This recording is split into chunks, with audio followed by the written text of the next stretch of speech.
Quem realmente governa a América? Quem é o verdadeiro senhor do seu destino? Quem exatamente determina o rumo do país mais poderoso do mundo? Parece uma pergunta infantil. O 47º presidente dos Estados Unidos, Donald Trump. Que ingenuidade pensar assim.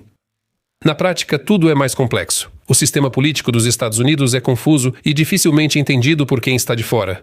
No entanto, sua pedra angular é garantir que, em hipótese alguma, todo o poder seja concedido a uma única organização ou a uma única pessoa.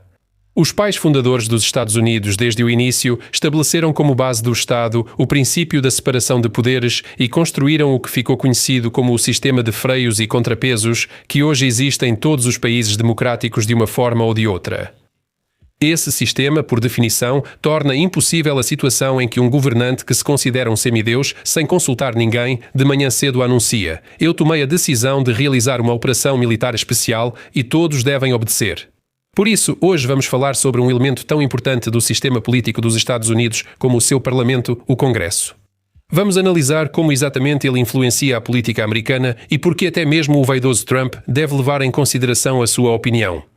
Vamos focar nas próximas eleições de meio de mandato para o Congresso e entender por que são tão importantes para o futuro da Ucrânia. Sou Semyon, do canal Mikosho TV. Vamos começar.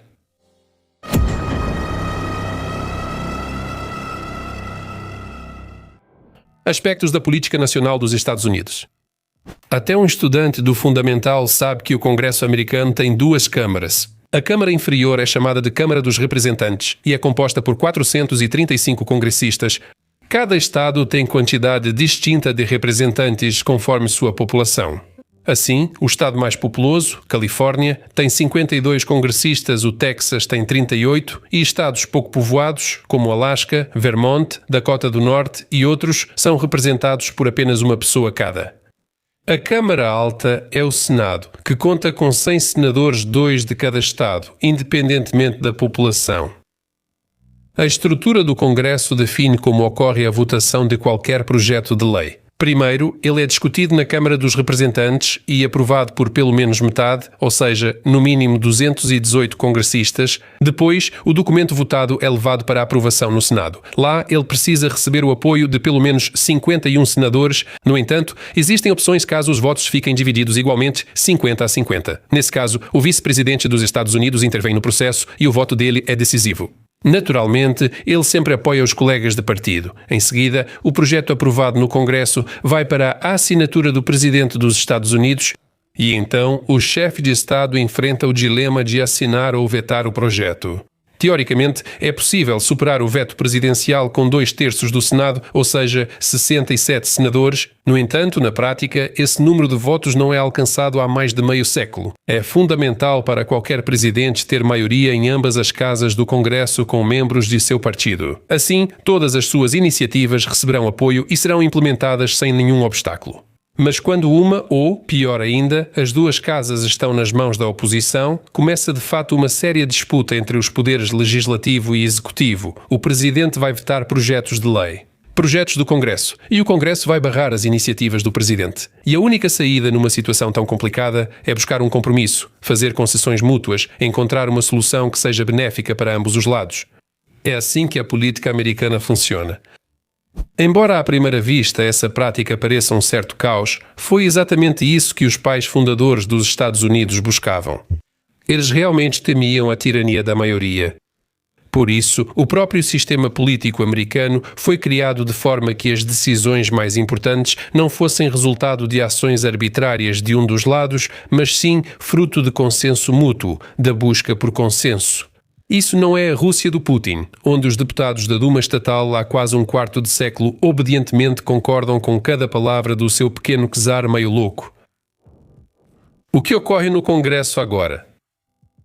No momento, o Congresso dos Estados Unidos pode ser considerado republicano. Os colegas de partido de Donald Finner, Fredovich, têm maioria em ambas as casas.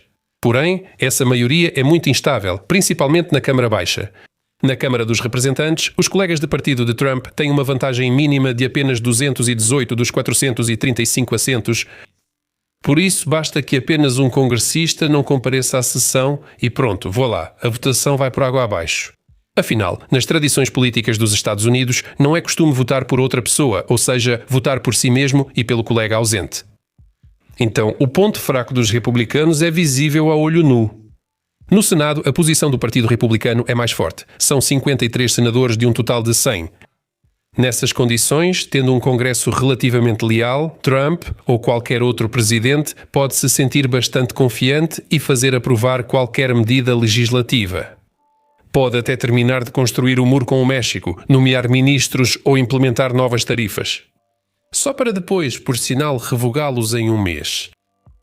No entanto, quero destacar que, mesmo tendo controle sobre o Congresso, não há garantia de que os projetos de lei do presidente serão aprovados sem nenhum obstáculo. Um exemplo disso é a situação do ano passado, quando não conseguiam votar o orçamento federal de jeito nenhum. E como resultado, ocorreu o shutdown mais longo da história, com duração de 43 dias, quando a maioria dos funcionários públicos foi colocada em licença não remunerada. E porquê? Por causa de uma divisão interna e recente entre os congressistas republicanos. Trump queria de todas as formas reduzir os gastos do governo com saúde. Porém, alguns republicanos ligados ao lobby farmacêutico queriam manter o volume de encomendas do governo para favorecer seus patrocinadores. Como dizem, um burro carregado de ouro conquista qualquer fortaleza. Mas, no geral, gostaria de destacar que a situação em que um presidente tão excêntrico e totalmente imprevisível como Trump tem uma maioria leal no Congresso é um pouco assustadora. Para o bem dos Estados Unidos e para o bem do mundo inteiro, não seria ruim cortar um pouco as asas desse pavão vaidoso, limitar suas ambições excessivas. Fazer com que ele considere não só a parte conservadora, mas também outros setores da sociedade americana, como desejavam os pais fundadores dos Estados Unidos. Por isso, muitos cidadãos sensatos, não só na América, mas também na Europa e especialmente na Ucrânia, aguardam ansiosamente as eleições de meio de mandato para o Congresso. E agora chegamos ao cerne da questão. Eleições de meio de mandato e seu significado oculto. Todos sabem que o presidente dos Estados Unidos é eleito por 4 anos. A cada novembro de ano bissexto, o mundo, principalmente a América, aguarda ansioso e se pergunta: quem vencerá? Quem será o vitorioso? O candidato do Partido Republicano ou do Partido Democrata? Essa escolha pode definir o destino dos americanos e dos cidadãos de outros países. Afinal, se o democrata vencer, isso significa que quase certamente as pensões e outros benefícios sociais serão aumentados, mas, ao mesmo tempo, os impostos para as empresas também subirão. E se o republicano vencer, tudo será exatamente o contrário. Muitas pessoas empreendedoras, e não só nos Estados Unidos, elaboram seus planos de negócios justamente com base nessa conjuntura política. Poucos sabem que, junto com a eleição presidencial, ocorrem também as eleições para o Congresso e locais. As eleições para governador não nos interessam muito, pois não decidirão os volumes de ajuda à Ucrânia e outros países. E não serão eles que vão influenciar a agenda de política externa como um todo, por isso vamos nos concentrar exclusivamente no Congresso. No entanto, os pais fundadores dos Estados Unidos eram bastante espertos e previram a situação em que o presidente vencedor, automaticamente, no embalo de sua popularidade, não traria consigo para o Congresso uma espécie de maioria de um só partido, tornando-se assim um autocrata pleno durante todo o seu mandato. E eles complicaram um pouco as coisas. A Câmara dos Representantes é eleita não por 4, mas por apenas 2 anos, enquanto o Senado é eleito por 6 anos. Mas, ao mesmo tempo, não todos de uma vez, e sim de forma que a cada 2 anos seja renovado 1/3 de toda a composição, ou seja, 33 pessoas. Agora vamos simplificar. Em 5 de novembro de 2024, Trump venceu as eleições presidenciais, um fato amplamente conhecido. Junto com ele, foram eleitos 435 deputados da Câmara dos Representantes. Isso também está claro, mas junto com eles também foram eleitos 33 senadores para aqueles cargos para os quais foram eleitos em 2018. Espero que esteja claro, porque fazer um vídeo sobre o sistema eleitoral dos Estados Unidos é uma verdadeira missão. Assim, em 3 de novembro de 2026, todos os deputados da Câmara dos Representantes e mais 33 senadores serão eleitos ou reeleitos. Ou seja, como resultado, o cenário político dos Estados Unidos pode mudar bastante. Além disso, já há muitas décadas existe a prática de que o partido do presidente em exercício sempre perde a maioria em uma ou até nas 2 casas do Congresso durante as eleições de meio de mandato. Nos últimos 80 anos isso aconteceu em 18 dos 20 casos. Na verdade, não há nada de fenomenal nesse fenómeno político. Em primeiro lugar, entra em ação o fator do eleitor decepcionado. Quando o presidente assume, as expectativas do eleitorado sempre estão altas. É assim na Ucrânia, nos Estados Unidos e em qualquer país com ambiente competitivo saudável. Isso não se aplica à Rússia ou Bielorrússia, onde o vencedor das eleições já é conhecido antes de começarem. Após 2 anos de mandato do presidente dos Estados Unidos, muitos ex-apoiadores do presidente começam a enxergar as coisas de outra forma, inevitavelmente enfrentando um choque com a realidade. As promessas de campanha muitas vezes ficam emperradas devido a procedimentos burocráticos complexos e até mesmo as reformas mais bem planejadas geralmente não produzem resultados imediatos. Se não houver sucessos econômicos claros, a queda de popularidade é quase certa. Além disso, a oposição nesse período está justamente se reagrupando, reunindo forças, se preparando para o revide e usa de forma muito eficaz as falhas e erros do presidente em exercício, e eles sempre existem. Todos esses fatores podem ser facilmente multiplicados pelo fator Trump. Lá há erros e equívocos de sobra. Além disso, uma política externa absolutamente imprevisível. Os democratas têm, com certeza, onde explorar, mesmo sem usar os famosos arquivos de Epstein. Em sociedades democráticas livres, as pessoas sempre tendem a votar mais contra do que a favor. Na ciência política, isso é chamado de efeito do voto de protesto. Lembre-se, em 2019, os ucranianos votaram mais contra Poroshenko do que a favor de Zelensky. E em 2020, os americanos votaram não tanto a favor de Biden, mas principalmente para que Trump saísse logo. Então, em 3 de novembro, é mais provável que os democratas compareçam às urnas do que os republicanos. O maior atrativo das eleições de meio de mandato não é a renovação do Congresso, mas o momento em que ocorrem. Exatamente no meio do mandato presidencial de 4 anos. É como se fosse o equador do mandato presidencial. É hora de avaliar suas ações dos últimos 2 anos e se preparar para as próximas eleições presidenciais. Ou seja, as eleições intermediárias para o Congresso são sempre um ótimo trampolim para as eleições presidenciais, uma espécie de ensaio geral, além de um teste para possíveis candidatos à presidência. Frequentemente, nas eleições intermediárias, novas estrelas surgem. Não só senadores e deputados, mas também governadores que apresentam resultados fenomenais em seus estados automaticamente entram na lista de possíveis candidatos à presidência. A brilhante vitória de Ron DeSantis nas eleições para governador da Flórida em novembro de 2022 o tornou o principal pré-candidato. Naquele momento, ele era o maior rival de Trump no Partido Republicano. O Partido Republicano e o Partido Democrata usam os 2 anos seguintes e, no nosso caso, esse é o período de novembro até novembro de 2028 para identificar os chamados pontos sensíveis do eleitorado. Se a estratégia eleitoral funcionou nas eleições intermediárias, como na legalização da maconha ou defesa dos direitos das mulheres ao aborto, certamente será ampliada para a campanha presidencial.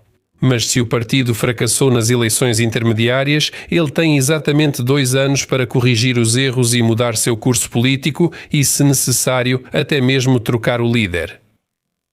Além disso, as eleições intermediárias permitem testar a máquina partidária localmente. Inclui criar redes de voluntários, bancos de dados de eleitores, melhorar a logística, buscar novos patrocinadores e manter os antigos. Quem conseguir organizar melhor a participação nos estados e distritos em 2026, inevitavelmente terá uma vantagem.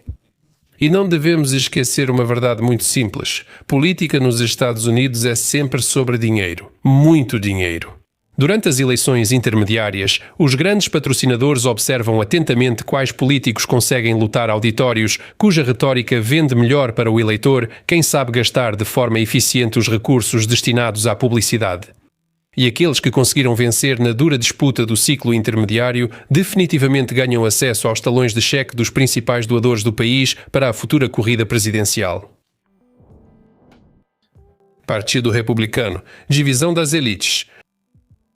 Agora vamos analisar a situação política dentro de cada um dos lados rivais. E vamos começar pelo atual partido governante, o Partido Republicano. No momento, ele pode ser dividido de forma geral em 3 clãs, ou grupos, como preferirem. O primeiro e mais evidente são os chamados trumpistas, trumpianos, ou o chamado MAGA, sigla do famoso slogan Make America Great Again, vamos fazer a América grande de novo. São os mais radicais, os apoiadores mais leais de Trump. Sua ideologia é América em primeiro lugar. Por isso, eles defendem um isolacionismo rigoroso na política externa, o combate à migração, o protecionismo na economia por meio da imposição de altas tarifas alfandegárias e o estímulo aos negócios locais. Em geral, o ideal do MAGA é focar mais na política interna do que externa. Ela não está apenas fora da zona de interesse dos trumpistas, mas também chega a ser um certo fator de irritação para eles. Uma boca desnecessária e pobre e ainda um parente problemático do qual é melhor se livrar jogando esse peso nas costas da Europa. É isso que está acontecendo agora. Lembre-se, pelo menos, do que disse sobre a Ucrânia e o governo ucraniano uma política ultradireitista, como Marjorie Taylor Greene. Lá, ditador Zelensky é o mais suave que se pode ouvir. No entanto, o verdadeiro líder do MAGA, sem dúvida, é o atual vice-presidente dos Estados Unidos, J.D. Vance. Os jornalistas há muito o chamam de um trumpista ainda maior do que o próprio Trump. É ele quem é considerado o sucessor mais provável do atual presidente. Pelo menos nas eleições de 2028, essa tendência é apoiada tanto pela opinião de inúmeros especialistas quanto por dados de pesquisas internas.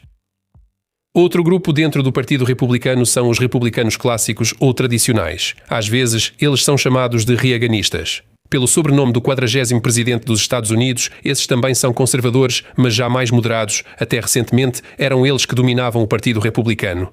Mas agora eles estão claramente em minoria. Muitos deles ou estão em oposição velada ao Trump ou, ao contrário, são forçados a imitar o MAGA. Republicanos clássicos como o senador Lindsey Graham sempre defenderam o apoio à Ucrânia, considerando a Rússia de Putin o principal adversário geopolítico dos Estados Unidos. Esse grupo apoia a preservação e o fortalecimento da OTAN e, de modo geral, da unidade euroatlântica como um todo, além de defender a necessidade de uma oposição firme à influência russa em todo o mundo. Por isso, também são chamados de falcões, supostamente devido à agressividade. Entre esses chamados falcões estão o já mencionado Graham, o senador Mitch McConnell, o ex-vice-presidente Michael Pence, o ex-representante especial para a Ucrânia Keith Kellogg, assim como o atual secretário de Estado dos Estados Unidos Marco Rubio, que se destacou por uma postura bastante favorável. Rubio às vezes é visto como possível sucessor de Trump, mas suas avaliações são bem menores que as de Vance, ao menos por enquanto. O terceiro grupo é o mais heterogêneo e o mais mercenário de todos. Este é o chamado pântano. Na maioria das vezes, são lobistas de grandes empresas de armamentos e de petróleo e gás, sem qualquer orientação ideológica. A esse grupo podem ser atribuídos políticos como Tom Cotton, Ted Cruz, Michael Watts e Roger Wicker. Para eles, o que importa é que a América lucre, não importa com o que nem como. Estão fabricando armas e munições para a Ucrânia, tudo bem, é lucrativo. O petróleo e gás americanos estão substituindo os russos no mercado europeu? Também não é ruim, talvez até melhor. Os dólares irão para os Estados Unidos, apenas negócios, nada pessoal. Por isso, os representantes desse setor corporativo e lobista, dependendo da conveniência do momento, podem apoiar tanto os trumpistas quanto os falcões clássicos. Partido Democrata. Crise de liderança.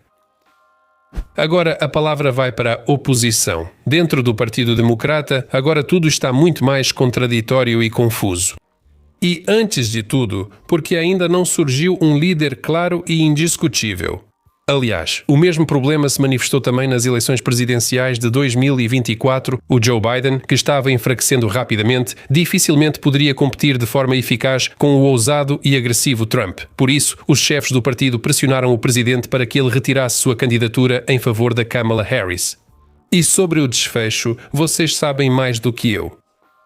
Em primeiro lugar, é preciso prestar atenção aos democratas moderados. Eles também são chamados de institucionalistas, centristas ou simplesmente a velha guarda. Entre eles já estiveram Biden e Obama, assim como a mencionada Kamala Harris, o atual líder da oposição no Senado Chuck Schumer e, recentemente, o rapidamente ascendente Gavin Newsom. Esses políticos defendem a agenda tradicional dos democratas, manter e fortalecer as alianças existentes, incluindo a OTAN, mercado livre sem restrições, maior globalização e aumento do apoio social para os mais necessitados. Para a Ucrânia, essa é a opção ideal. Na verdade, graças ao domínio desse grupo e ao apoio pessoal do próprio Biden, a Ucrânia recebeu ajuda gratuita em grandes volumes durante 3 anos. Porém, outros grupos democratas não simpatizam tanto com a Ucrânia, que está à margem dos interesses deles. A ala esquerda do partido, conhecida como progressista, está crescendo e muitos jornalistas conservadores a chamam de versão americana do comunismo.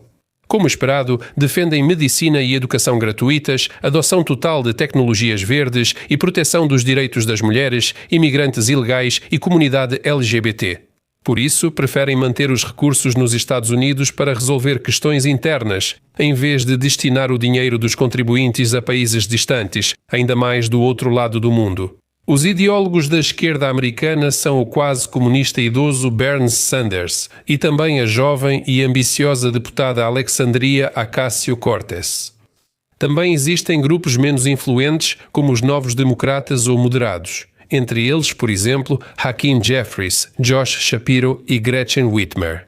Esses políticos também são às vezes chamados de democratas do Vale do Silício, pois muitos deles têm ligação com gigantes da tecnologia como Meta, Google, Amazon e Microsoft. Na prática, eles são análogos aos republicanos lobistas. Para eles, os interesses da Ucrânia só são relevantes quando coincidem com os próprios interesses. De qualquer forma, no momento, o Partido Democrata não tem líderes claros do nível de Obama, Bill Clinton ou do lendário John Kennedy. Após a saída de Joe Biden e a derrota de Kamala Harris nas eleições de 2024, ainda não surgiu um favorito único e indiscutível no partido. Nas pesquisas de opinião, aparecem cada vez mais os já mencionados Newsom e Ocasio-Cortez, porém nenhum deles tem o apoio consolidado de todo o partido. E sem isso, vencer em 2024 um titã como J.D. Vance é simplesmente impossível. As próximas eleições de meio de mandato podem mudar facilmente o equilíbrio atual, pois funcionam como um ensaio para as presidenciais.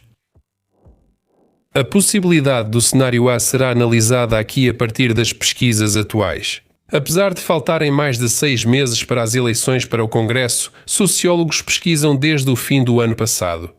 E até o momento, de modo geral, confirma-se a tradição política de que o partido do presidente sofre derrota nas eleições de meio de mandato. De acordo com os dados das pesquisas na Câmara dos Representantes, os republicanos perdem de 10 a 18 cadeiras, o que é mais do que suficiente para que os democratas formem sua própria maioria. A situação é mais difícil no Senado, com os republicanos defendendo 20 cadeiras e os democratas apenas 13. Para obter maioria, os democratas devem manter suas 13 cadeiras e conquistar 4 cadeiras do adversário. E isso não é fácil, porque esses senadores republicanos, em sua maioria, foram eleitos em seus próprios estados, ou seja, naqueles onde tradicionalmente sempre venceram os republicanos. Uma pequena explicação. Nos Estados Unidos, há estados onde quase sempre os republicanos vencem e os democratas não têm chance ali, e há também aqueles em que acontece exatamente o contrário. Assim, por muitas décadas na Califórnia, em Massachusetts e em Nova York, vencem os candidatos do Partido Democrata, enquanto no Texas, na Flórida e na Louisiana vencem os republicanos. E existem de 10 a 15 estados indecisos, cujas preferências dos habitantes mudam de uma eleição para outra. Por isso, a disputa é justamente pelo eleitorado dos estados indecisos. Durante essas eleições de meio de mandato, os estados indecisos são Carolina do Norte, Michigan, Maine e Geórgia. Lá, as chances dos adversários são praticamente iguais. Estão, por enquanto, cabeça a cabeça. Prever o resultado neste momento é totalmente impossível.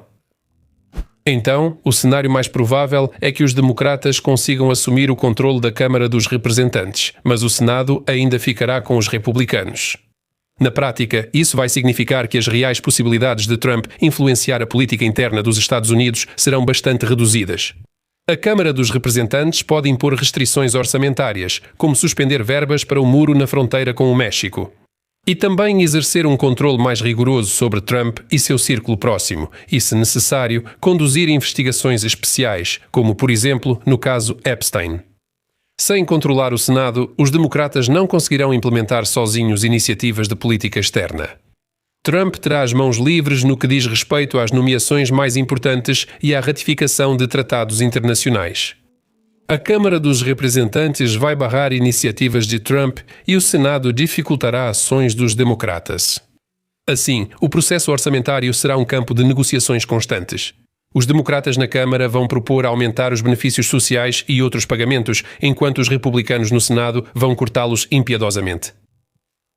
Mas se ainda assim os democratas conseguirem assumir o controle das casas até o final do seu mandato presidencial, Trump vai se tornar, se não um piloto abatido, pelo menos um piloto com um grande rombo na fuselagem. Esse cenário significa um bloqueio legislativo total das iniciativas da Casa Branca. Trump não conseguirá aprovar nenhuma lei importante. Por isso, todos os presidentes correm para lançar reformas nos 2 primeiros anos de governo. E, de modo geral, nesse caso, o Congresso usará a ameaça de calote e paralisação do governo para forçar Trump a fazer concessões. Sem a aprovação do Senado, ele não poderá demitir ou nomear qualquer ministro, embaixador ou juiz. Além disso, com maioria no Congresso, os democratas rapidamente iniciam dezenas de investigações sobre Trump e sua equipe. É bem possível que o processo de impeachment seja iniciado, mas nesse caso não se apresse em criar expectativas.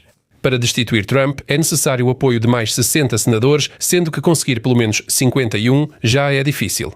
E mesmo que, pela primeira vez na história dos Estados Unidos, o impeachment fosse levado até o fim, isso significaria que J.D. Vance se tornaria automaticamente o 48º presidente sem qualquer eleição. Por isso, não surpreende que a maioria dos democratas aceite até torcer pela saúde do odiado Donald Fredovich, apenas para evitar um trumpista mais radical na Casa Branca. Essas são as realidades da política nos Estados Unidos. Será que tudo será como antes com o vovô?